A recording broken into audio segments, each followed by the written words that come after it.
लिखें 140 की speed, 5 minute, 3 minute की। अब मैं श्रम विभाग की जो रिपोर्ट है उसकी एक मत की ओर तुरंत आ जाता हूँ। जैसा कि पहले मैंने कहा, मैं समझता हूँ कि हमारे इस श्रम विभाग का महत्व दिन प्रतिदिन बढ़ेगा। बहुत से प्रश्न हैं जिनकी तरफ आपका ध्यान भी नहीं है। उन प्रश्नों को आपको लेना पड़ेगा। आज आपका श्रम विभाग अधिकतर औद्योगिक श्रमिकों की ओर ध्यान दे रहा है। अभी हमारे माननीय सदस्य ने जो खेतीहर मजदूरों की दशा सुधारने की ओर भी आपका ध्यान दिलाया था और बतलाया था कि आज उनकी कैसी खराब हालत हो रही है, मैं उनसे पूरी तरह सहमत हूँ। हमारी सरकार का ध्यान देहाती श्रमिकों की ओर नहीं गया है। उनकी बड़ी बुरी हालत है। आपने उनकी दशा सुधारने के लिए क्या किया है?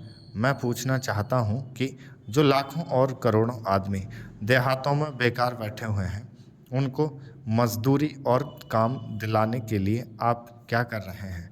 करीब 7 लाख आदमी नौकरियों के लिए प्रार्थी हैं, जैसा कि रिपोर्ट में लिखा है। इनके अतिरिक्त कितने ही लाखों और करोड़ों आदमी देहातों में बेकार बैठे हुए हैं और कितने ही आधी बेकारी की हालत में हैं। और श्रम विभाग उन बेकारों और आधी बेकारी वालों की संख्या पता लगाने में असमर्थ है। उनकी संख्या हमको कहीं नहीं मिलती है। मेरा निवेदन यह है कि हमारे देश में बेकारी बहुत अधिक है। जितना अधिक हम बेकारी को दूर कर सकें, उतना ही अधिक हम अपने देश और समाज को सुखी बनाएंगे। इस कार्य में आपका और आपके विभाग का दायित्व बहुत अधिक है। जो भी नया काम आरंभ होता है, उसका दायित्व श्रम विभाग पर रहता है।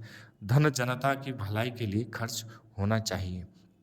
महोदय, जब तक अहिंदी भाषी हिंदी को हृदय से स्वीकार नहीं करते, तब तक वह राष्ट्रभाषा का स्थान नहीं पा सकती। और यह तभी हो सकता है जब वे यह समझें कि इसमें उनका भी योगदान है और उन्होंने इससे केवल लिया ही नहीं, बल्कि इसे कुछ दिया भी है और उन पर कोई दूसरी भाषा लादी नहीं गई है, बल्कि यह उनकी ही भाषा है। मेरे कहने का अर्थ यह नहीं कि आप उनकी ही व्याकरण अपना लें। इसका अर्थ यही है कि आप उदारतापूर्वक जितना ले सकते हैं ले लें। भाषा इसी प्रकार बन सकती है। यह भी आवश्यक नहीं है कि उसको स्वीकार करने पर आप वही लिखना आरंभ कर दें, परंतु जो वे लिखें उसको आप गलत ना समझें। आज किसी भी भाषा का रूप वही नहीं है जो उसके प्रारंभिक काल में था।